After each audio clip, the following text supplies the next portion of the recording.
examples as one of those three. So let's take like less than 5 minutes, and then we'll go over that. Possibly, and we'll get to that.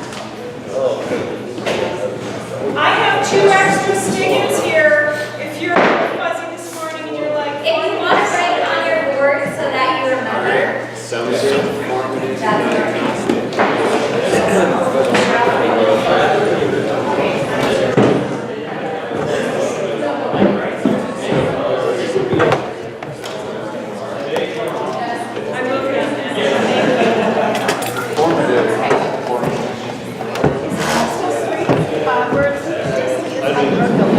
I think you do this one. I just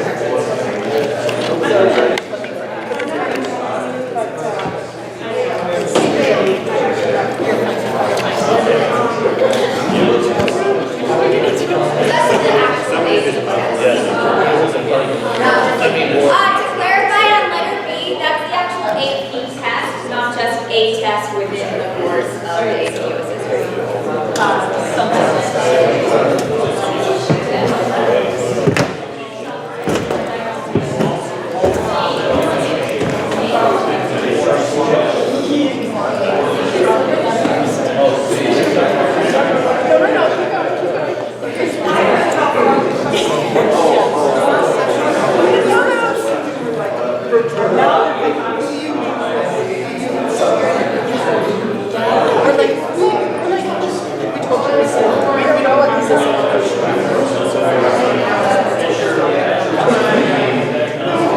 But now we know those things.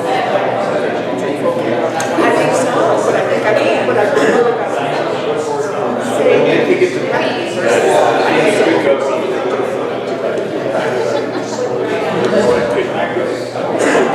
I mean, in my opinion,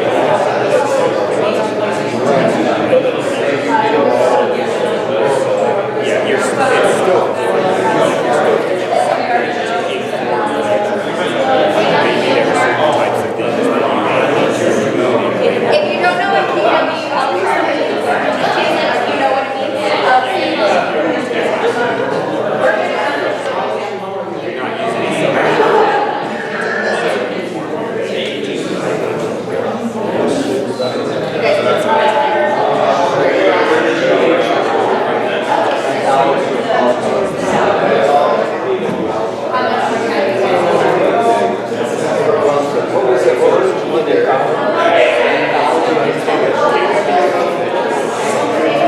could be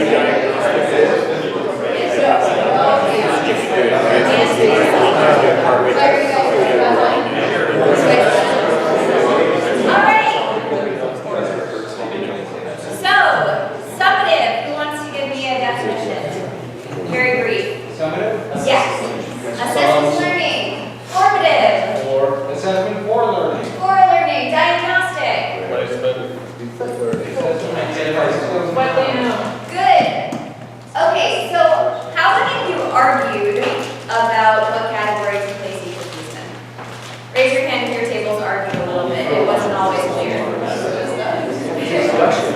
All right, so let's see as a whole if we argue, and then we'll take that one step further. So ELL placement test, what do we think this is? Good. AP US history exam?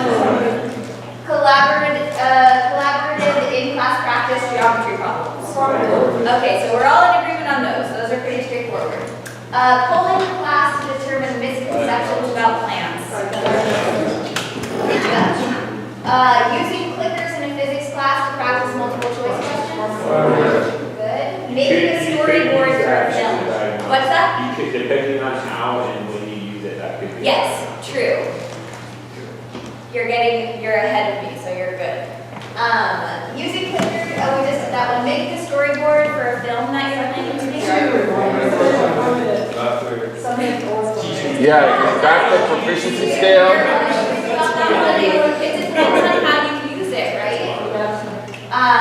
An anthology of polished poems at the end of the poetry unit. KWL charts. An address rehearsal or affirmative, an address rehearsal for the music. Good. I agree with all of you. And there are some that we argue about. So I want you to think more deeply about these arguments, because sometimes a summative can become a formative, especially if you're allowing a review on it, right? Sometimes you give a diagnostic and a kid might nail it and they already knew everything. Maybe that's kind of a summative because they've already learned it and they're demonstrating that they know it. So our part B, taking this a step further for mastery of this concept of formative, diagnostic, and summatives, can you come up with an example for each of these overlapping categories?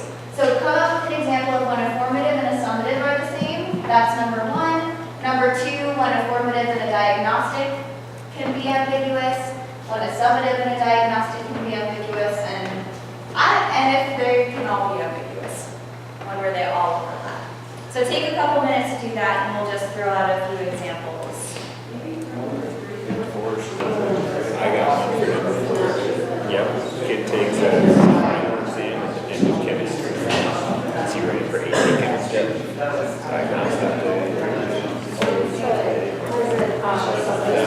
Because it's as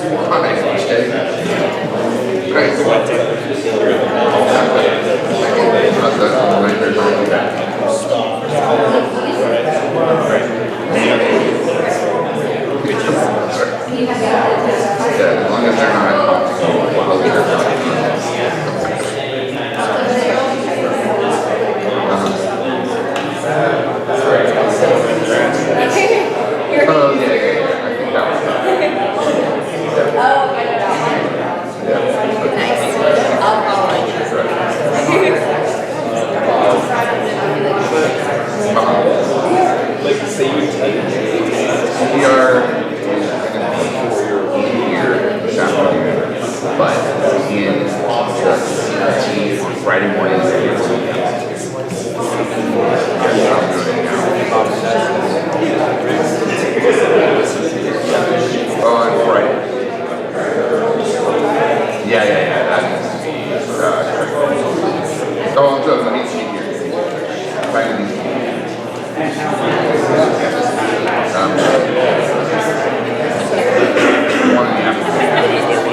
Any other examples?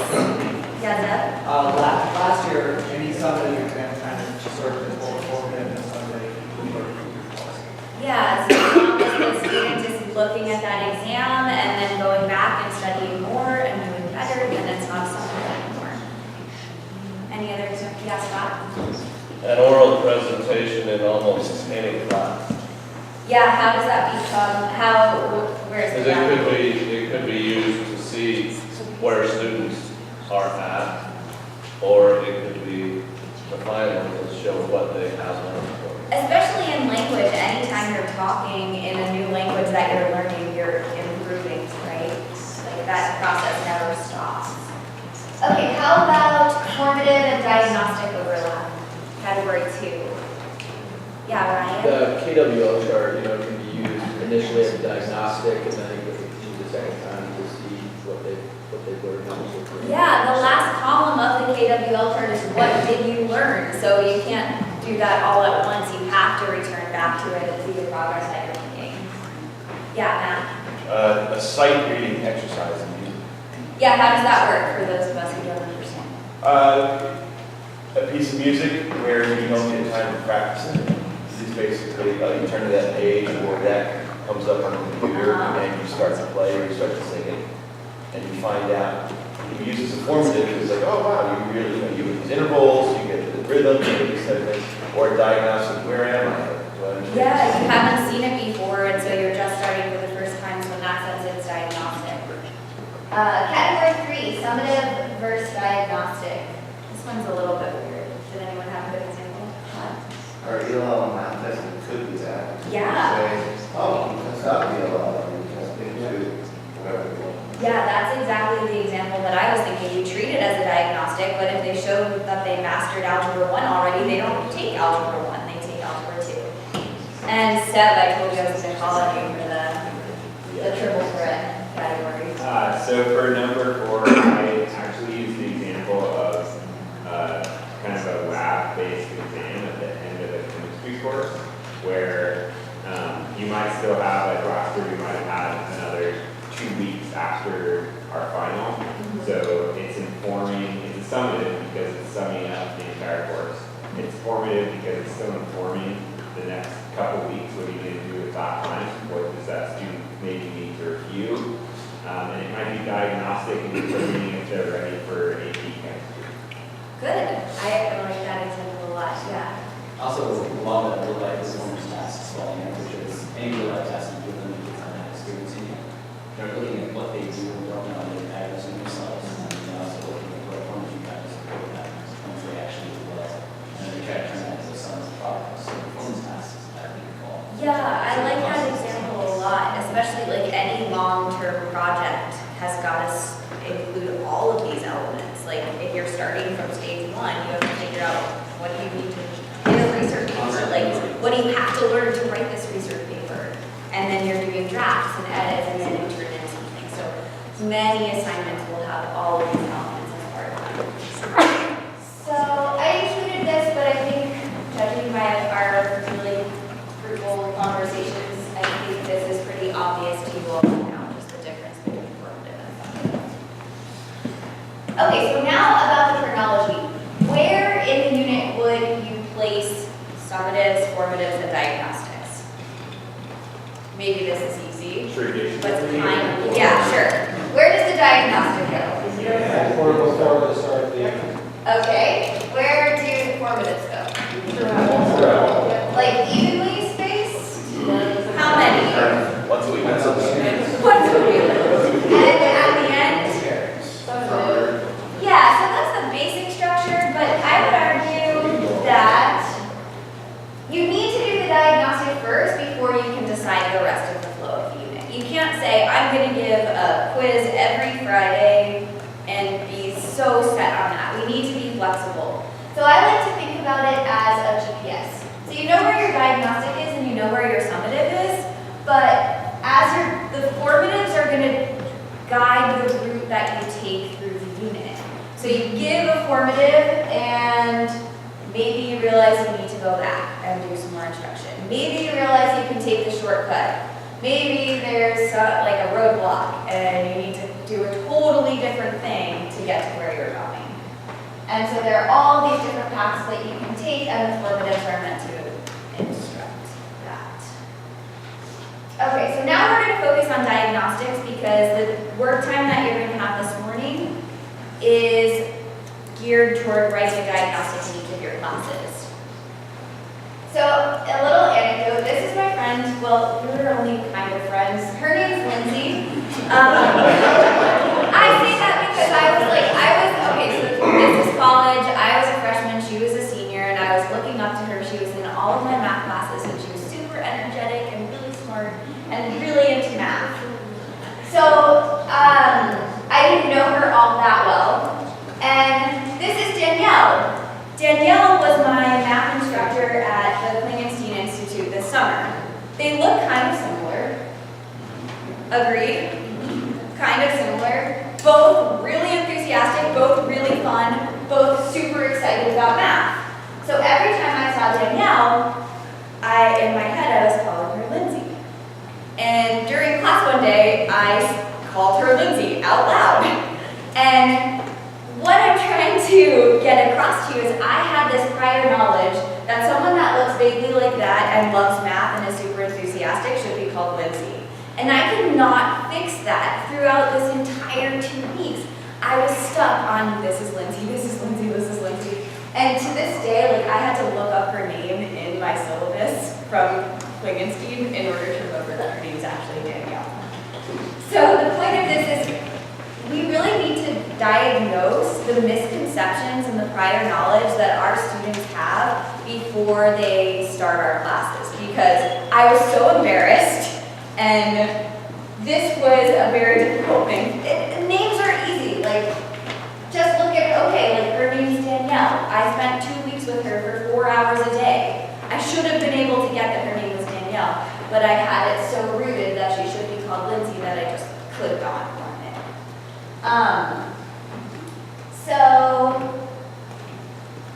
Do we want to watch this? In the interest of time, I'm going to skip this video, but I'll send you the slides if you want to watch it later. It's all about MIT students who have this huge misconception about what photosynthesis is. Somebody goes around and asks them, like, how did this tree get to be as big as it is? And it's like, oh, it eats the dirt. MIT graduates. So if you're interested in this, you can watch it later. But that's a misconception that people have about photosynthesis, and if you don't diagnose that at the very beginning, they're going to keep thinking that forever. They're going to keep thinking that plants are eating dirt. So, that I'll leave for you to get a good laugh here. So why do we do diagnostics? To me, and something that we can all benefit from as a faculty, is that they diagnose the misconceptions. They help us figure out what did the students think that is totally wrong, and how do we fix that. They also help us to uncover the students' prior knowledge, and that can help us save time if we're lucky. Like if we find, oh, the students really understand this thing, then we can maybe skip it. That's not going to happen all the time. More likely, you'll find that you need to do some remediation. And if you only need to be doing remediation for a few kids, you can pull them out and provide that separately. If your class provides a structure that can support students moving ahead, a diagnostic can help you with that. Last year I had a few students that started actually on Unit 2 because I gave a diagnostic and they knew everything from Unit 1. If your class doesn't support that structure, that's fine. A diagnostic is still useful because it's going to help you address those misconceptions. And finally, it can help get students excited. So, while we're on the topic of misconceptions, before I give you some ideas for different diagnostics that you can do, I want you, and does everybody have a laptop? Does every department have a laptop? Okay.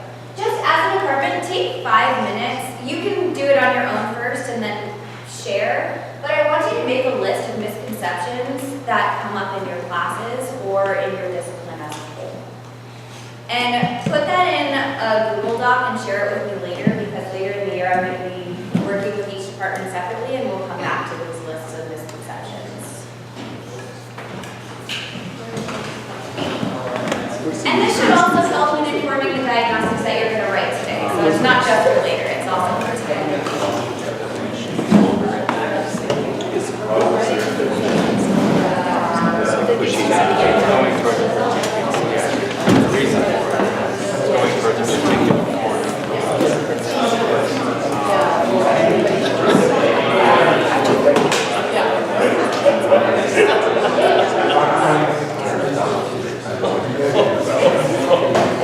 I was like,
want to identify, those are the things you want to tease out, right? Because those are the things you're going to be working hardest to correct.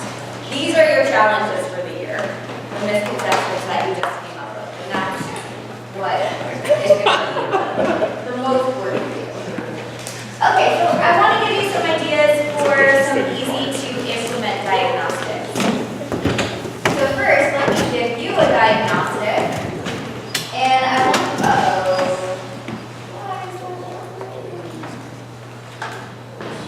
it's in presentation mode, right? Yeah. Let's see. Okay. No, there's supposed to be like a code that you can go on your phone and Take it out of presentation.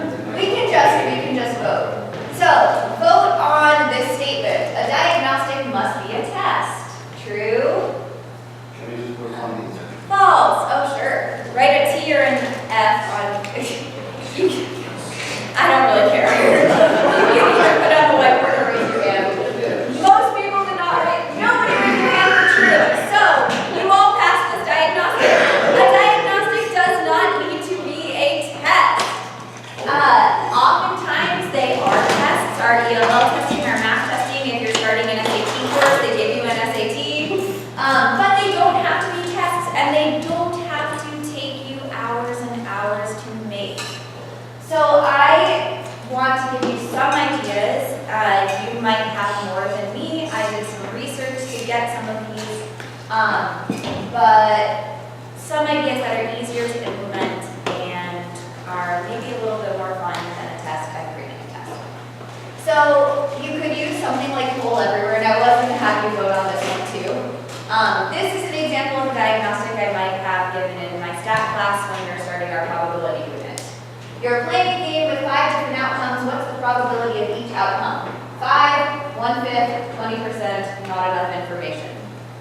So I wrote this because it's a common misconception in probability that if you have 5 outcomes, they're all equally likely. So most people would say 1/5. But if you're smart at test taking, you would realize 1/5 is the same as 20%. So if you picked 1/5, you know you were wrong. There's not enough information here because each of the outcomes, one outcome could be more likely than the others. So you could make like a poll everywhere and survey the class. The reason I like this is because then you can get a gauge of the whole class without singling anybody out. If I made you raise your hand to answer this question, those of you with math anxiety would have been very upset with me. But if you could just text in your answer, you'd be a lot happier. Not text, you can use your laptop to do this, so you don't need a cell phone to do Poll So Everywhere. Poll Everywhere is like a app or something like that? So Poll Everywhere, you can design Poll Everywhere through their website, or you can add it as an add-on app to Google Slides, which is how I got this. But for some reason, it's not working in presentation mode right now. Like there would be a code and the student just text their answer to that code. So this is similar to another type of diagnostic called an anticipation guide, and I'll share these slides when I'm done talking.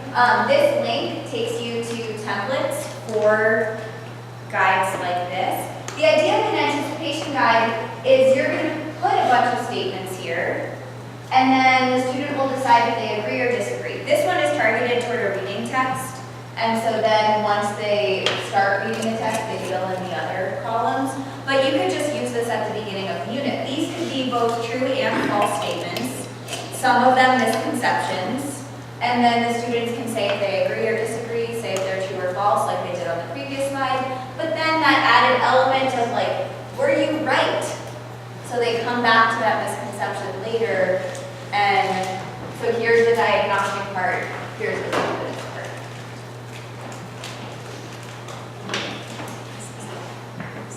Another example is a pre-write, or you could call it a brain dump, or just a brainstorm. And this website had a way to do a brainstorm for, this is specific to writing an essay, but it's the same idea in any brainstorm that you might have the students do. And I linked to the website if you want to use their templates. You give a few prompting questions to get the students thinking, and then you just have them list everything they know about the topic. So your prompting questions could be like the essential questions for the course. And they would do this individually for this particular activity. It's just reflective. You might also ask them to come up with any questions that they have about the topic. So similar to the idea of KWL. A lot of these examples get at the same things, like what vocabulary do they know, what concepts do they know, what questions do they have, but they're just different formats for getting that information. So another idea is the KWL chart, what I know about this topic, what I want to know, and what I learned. So this is really good at just getting the gears turning. This is not as good at getting to the misconceptions because they might not list that under the what I know category. So you might not get a sense of what they are not understanding if you just do this.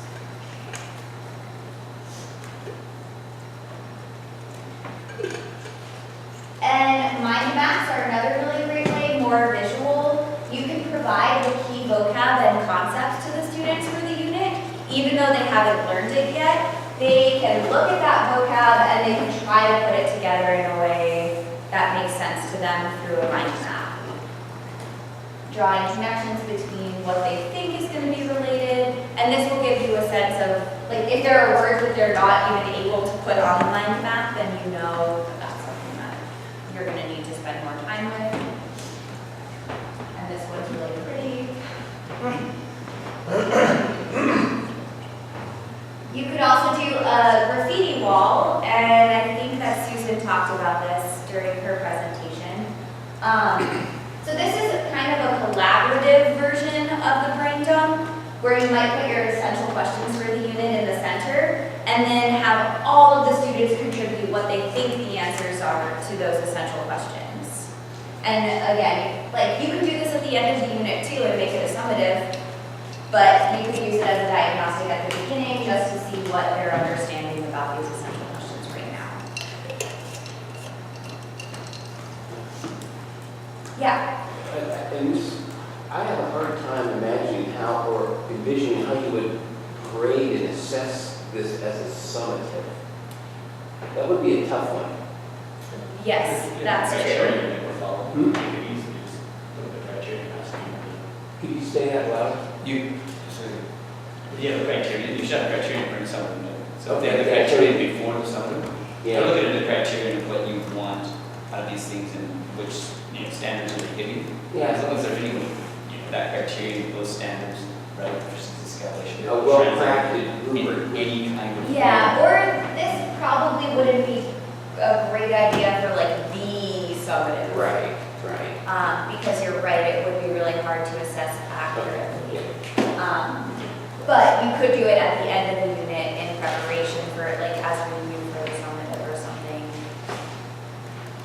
Can I add on to that, just a quick note, and I'll look for it in Stiggins, I can't remember where it is, but in terms of clarity of instructions on a formative or a summative, super key, as well as a prompt and an exemplar of what you're expecting in the response. So that students don't walk away thinking, I nailed it, I answered everything I should have. When in your mind, there's that key piece that the kid forgot to answer, it wasn't clear in your instructions. So I'll find that piece in Stiggins. Again, you don't want to write the answer exactly for them, but you need to provide enough information as to what needs to be in that answer for them to get full credit. That's really interesting because, something that creative and freeform, really, some students would just really love that. And again, it's just like, wow, how would you grade that accurately and fairly? But it seems like you can get close to that as long as you prepare. Yeah, if you had like your proficiency skills as your rubrics, you could see if their responses are addressing the level for you. Right. Okay, so word splash also similar. So you can provide the students with the words, so you can give them this word splash and have them think about what do these words mean, how are they related, and I really like this idea. Have them predict. Oh, that's supposed to be the unit, not unity. Have them predict the topic of the unit just from the words. That I thought was kind of a neat idea. Like, can you put together and come up with big ideas yourself. So kind of going in the opposite direction. Instead of like, here are your big essential questions and your understandings, and come up with the details, give them the details and see if they can piece together the big idea from that. And it just gives them a preview of what they're going to be doing, and also it gives you at least a sense of where they're at with vocabulary. So does anyone know what the unit was here? Good job. So this, I'm actually disappointed this one didn't work, because Poll Everywhere is really cool because you can set the type of question. Yeah. Do you have the Chrome extension? Yes. Okay, because I got it to work on my computer. Oh, really? Yeah, I could see your codes when I hit present here. Do you want me to pull it up? You want me to come up there and pull it up? Sure. This one's okay. So the reason I want to show you this one is because you can have the students create the word splash with Poll Everywhere. So you can ask the question like, what diagnostic tool do you like best? And then everyone submits their answer, and then we'll make an image like that. And so I think that's really neat. Yeah. Does that list like the most popular answers? No, it'll list everything. So hopefully Matt can get it set up pretty quickly so that you can see how it works. And this is also cool because then, like, students aren't nervous about not knowing. They start to see some words come up, and then they're like, oh, I know another one because I saw that one. And it just builds and builds and builds. And so this is a really cool way to do it collaboratively, but also anonymously.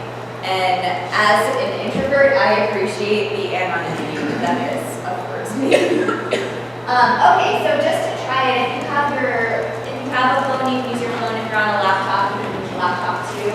If you're on your phone, you'll text Emma Chiapet 440 37. Yeah, story of my life.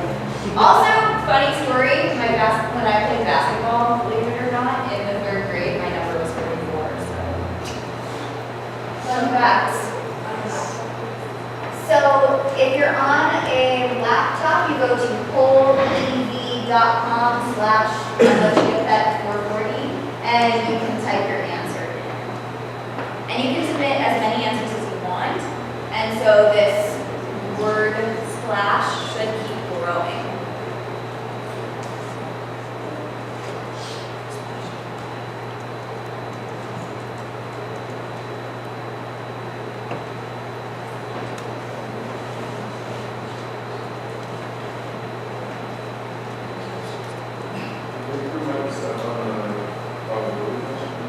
Oh, really? Yeah, I can. It's showing the probability question instead. Oh. Maybe you have to answer the probability question first. Mine doesn't show me. Okay. It just says you joined the session. Well, now you can submit an answer. Once you've joined the session, now you can text it. Yeah. So you should show. But we don't have a check. What I You should have kind of asked a little bit. Like you would have to put in like this. Okay. In order to make the question easy to me, but in order to submit the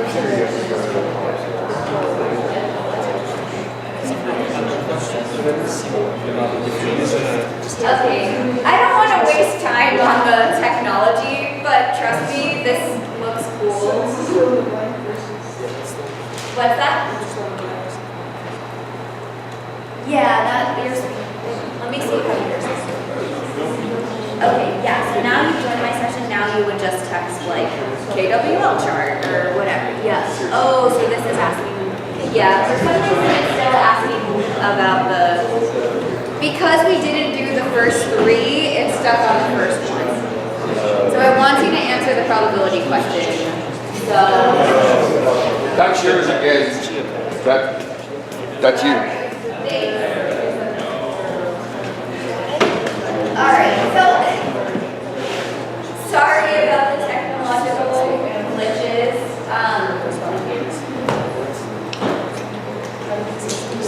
And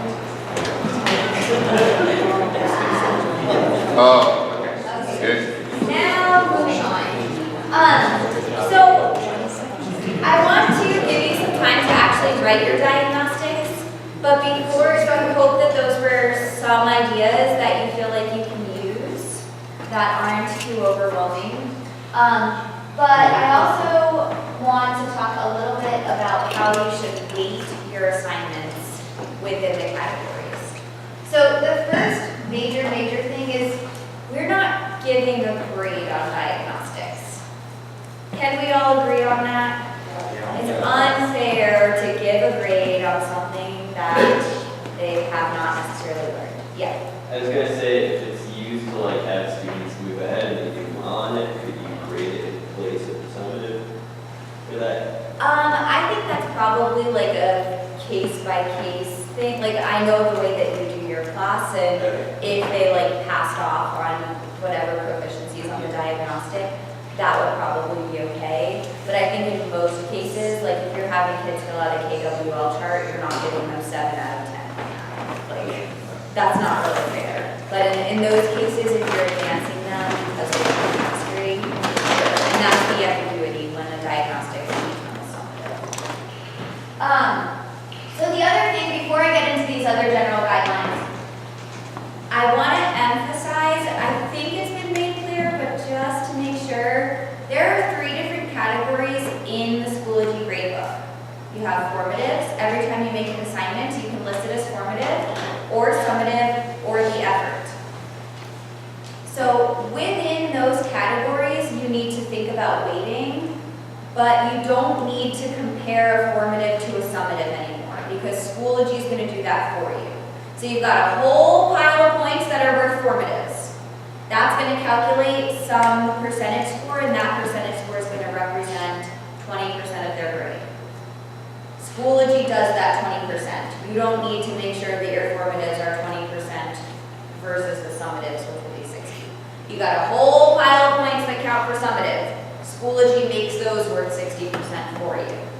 So you're only, when you're weighting assignments, you're looking at summatives as a category on their own, formatives as a category on their own, and effort is its own thing.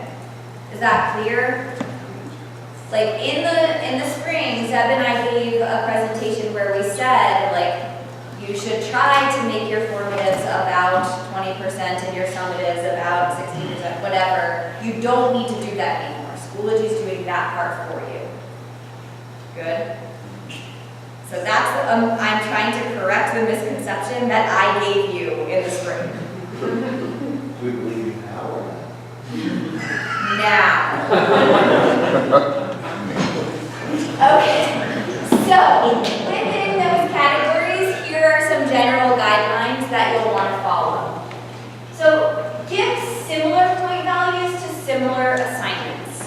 So if you're giving exit tickets, don't make one exit ticket worth 10 points and another exit ticket worth 1 point. Generally, that's a good guideline. Even if one has 10 questions and one only has 1, maybe that one is a really meaty question. So you need to think about it more in terms of the meat than the number of questions. And similarly, assign greater point values to assignments where the students have actually had a chance to practice. This is the same idea. We all agree that diagnostics should be worth 0. So if you're giving a formative at the end of class, the first time you taught it, that should probably count for less than the formative quiz that you give at the end of the week when they've been practicing all week. Sound fair? And you'll want to assign greater point values to assignments that address more standards. If you're giving a problem set that is just addressing, like in a math class, if you're giving a problem set that's just addressing the same skill over and over and over again, and then you're giving a quiz that they've studied for that addresses 3 different skills, that one should count for more because you're assessing more, a bigger quantity of knowledge rather than just this rote practice that they're repeating. You'll also want to be very careful with assignments that happen regularly. And I'm going to show you a spreadsheet in a minute that will clarify what I mean here. But say you give an exit ticket at the end of every single class. Okay? And exit tickets are very quick, short, formative assessments that might test them on a very small skill. But you're giving how many of those in a quarter? We have got like 7 weeks in a quarter, so 35 exit tickets. If you make each of those worth 5 points, that adds up to a lot of points in their formative grade. And chances are they're not going to be acing every single exit ticket. And so their score on exit tickets as a whole might not be very good, but it counts for 35 points in their formative grade. Or more than 35 if you're giving 5 times 35, if you're making them each worth 5 points. If you give 3 quizzes, and quizzes that actually matter, but each of those quizzes is only 10 points, those quizzes should count for a lot because they've had a chance to practice and study for them. But that's worth like a third as much as all of what you've given to all these exit tickets. That doesn't really make sense. Yeah. So, and one thing I would say is formatives, you know, we get in the mindset that like, all the formatives need to go in the formative grade book. There are tons of formatives that we can do as teachers that are not necessarily. Yeah, thank you. You don't need to give a grade for everything. Do you need to grade a kid for giving a thumbs up on a thermometer check? Please don't do that. That will waste your time, like sitting after class and entering grades on a thermometer check. I mean, I can see that with exit tickets, right? I use it so that I know if it's really not going to be graded, and I know how to do Yeah. Right, you don't need to grade every formative. Okay, so, can I guess, do I need to go up there to put on the spreadsheet? Because I need to I can go do it. translate into it. I got it. Okay. This is my last thing, I promise. I'd like to share an idea I just had about exit tickets, going off of what Ryan was saying and not having to grade all of them. One way to potentially use an exit ticket is when you're trying to plan for your next day instruction, and we've talked about the idea of rather than using homework as your bell work or your starter, reframing that to success starters so every kid has an opportunity to shine. One way you could use your exit tickets is you could separate them into groups like spot on, this kid's got it. Remember Susan Dents at the BOA? Who remembers BOA? What's the B? Basic, on, advanced. So you could separate the kids' exit tickets in that way, and then they could when they come in as a success starter, you could do like a think, pair, square where everyone has an opportunity to share their ideas. Or you could do like a give one, get one, so that the kids who were advanced can share their ideas with the kids who were basic and move around. And if that is like garble, Jay, I have no idea what you just talked about, I'm happy to like send information on how to do that. But that would be a way to still glean the information, start your class, but not grade it as a formative. Okay, so this spreadsheet is, you'll have access to this if you want to use it to play around with grading. What this is going to show us is based on the number of points you assign to different types of assignments and the number of those different types of assignments that you give, it will tell you what percentage of the formative grade that's going to end up representing.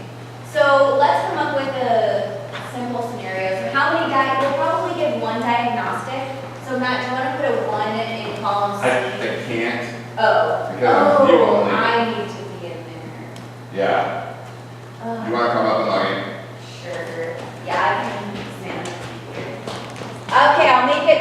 Yeah, so if you want to use this resource, you can just make a copy of it.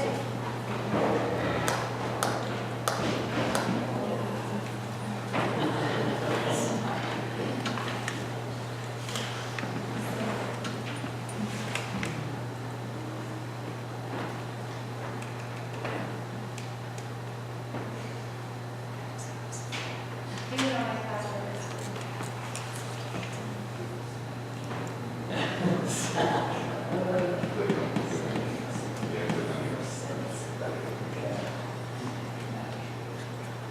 Yay!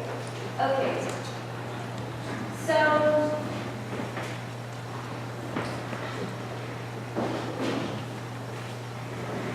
So let's say we give one diagnostic.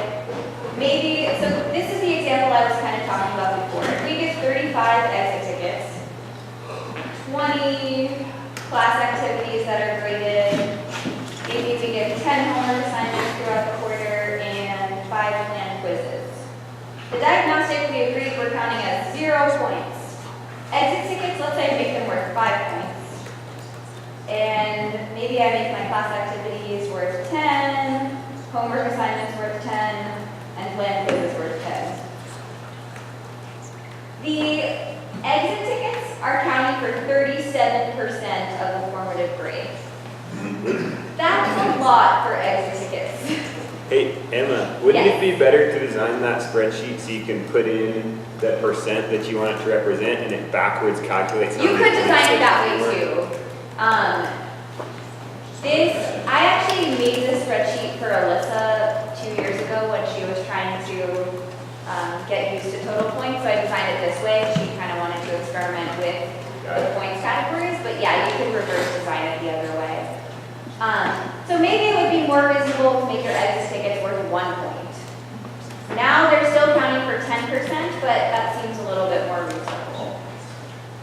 And planned quizzes, maybe you want to make them worth, they're only 15% of the grade right now, but if they have planned and studied and prepared, then maybe they should be worth a little bit more. If I make them out of 20 points, now it's 30% of the grade. So if you want to play around, you can play with this spreadsheet, or if you want to reverse engineer your own spreadsheet and make it go backwards, I can help you with the math on that. I gave instructions over here as to what each box is doing. So the pink boxes, you're allowed to enter in whatever you want. Here it calculates how many points are within the category of class activities by just multiplying the points per assignment by the number of assignments. And then to calculate the percentage, it divides by the total number of points. Hey, Emma, will we have your slides too? Yeah, I'm gonna share them as Oh, soon as good. I'm done talking. All right, great. We need to share this for Yeah. everyone before. If you have my slides, and you click on this link, you can make a copy of this, and that way you can edit it yourself without affecting everybody else's. So I don't want to make that, I want to keep that view only so that everyone can have their own. Let's just go ahead and have you upload that into faculty academic work time. Sure, So yeah, all the I'll do slides that. there. Is it okay if I do it from my laptop after? Oh, yeah. Okay. So this was an activity I was thinking of doing, but I want to give you guys time to work, so we're going to skip it. And are there any questions for me that like everyone would benefit from hearing? Okay, so given that there are no questions, now you guys have time to work on diagnostics for each of your classes. They do not need to be tests. They can be any of the examples that I gave or any examples that you already use. And while you start to work, I'm just going to show this video of a Picasso time lapse. What I get out of this is that getting to the final summative is a process with lots of revision, and if we graded Picasso on every single step of this process, he probably wouldn't get very good grades. So you can watch this, or you can get started, but I'll leave it running in case you're interested. Maybe.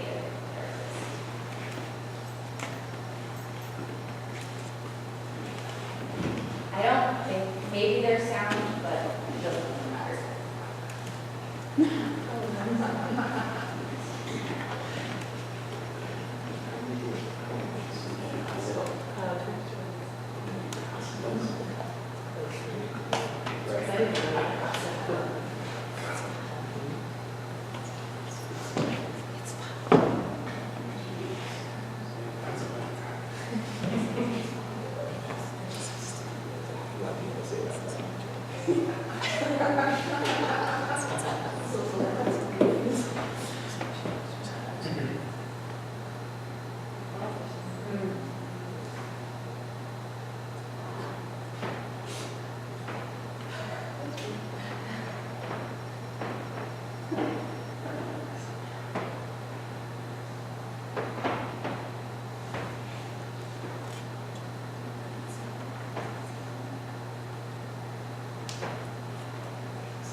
It's 10 o'clock. We need help.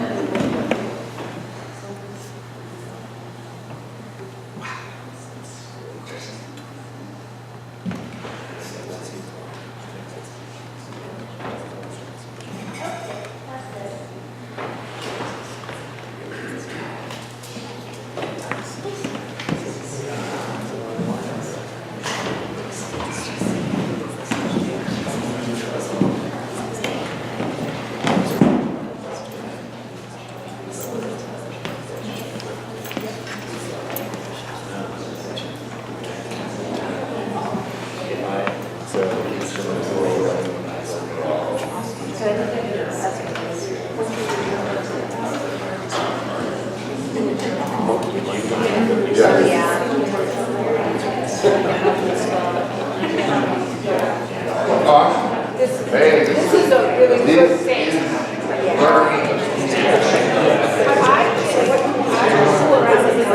Yeah, there's something, there's like a workload button that you can click on some of the data. It's like for each student, how many assignments they had coming up. But I'm not sure if there's a good way to look at that with times.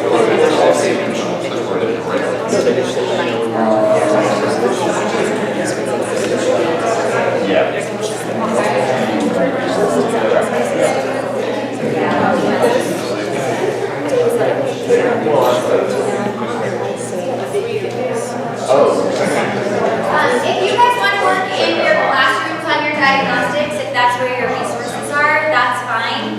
I'll be here if you have questions. You're welcome to stay. Jay will be here.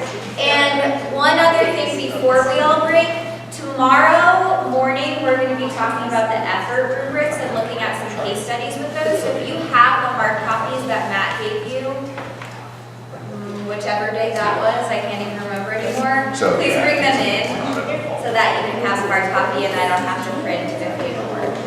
Thank you. Thanks, Emma. Thank you.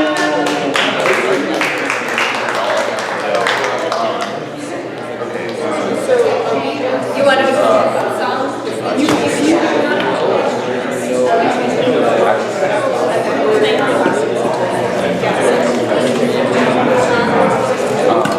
And let him know, I talked to Steve Shover about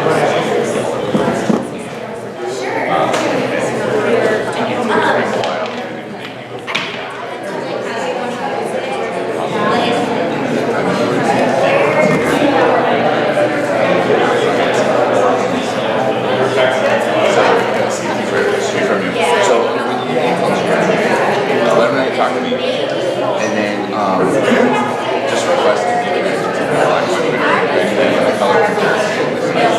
And then he'll either walk you through the process, or mention multiple others that you can add after